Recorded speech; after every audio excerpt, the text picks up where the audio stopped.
Unongelam ke BJP but MLA ba Henry Samoy Kinthi na Pynthorumkhrah uba Alexander Lalu Hek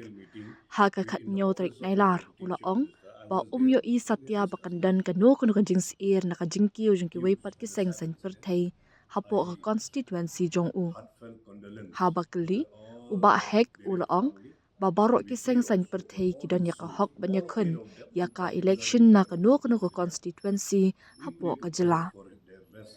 barok ki seng sain pyrthei ki don ya ka hok pura ban kiu ha ka no kuno ka constituency kamdan ka no kuno ka jingbakla la da ki kiu tang ha ka constituency ka jonga ki don Henry Phoutri ki constituency gidei ban sapriang sha barok ki Henry Phoutri ki constituency knang ban yo ya ka sarkar ka bakhambha ong uba hek habak kren shakilat thai kubar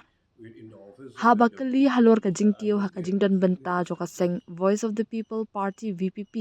ha Pynthorumkhrah uni unong mikmat balarim ula ong ba ulaya kendu ya bon ngot ki kertong ki baya khon persha ha kini ki lai phot ri kisnam ki baladam ngalamat ya kani ha kini ki lai phot ri kisnam ki baladam kiladon bon ba ki balaya khon persha yanga om tang uwei ukertong Henry kiladon shibon ba ki kertong ki ba ya khon persha Henry ngam dan kanu kanu jingma nakani ula benram.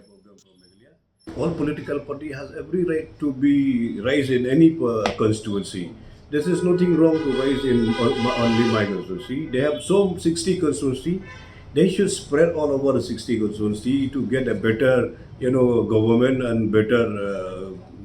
to rules the states, to govern the states. Been experienced for 30 years, been contested. So many people have contested against me for the last 30 years. Not only one candidate. There are so many candidates in the fray, but I don't feel any threat to anybody with me.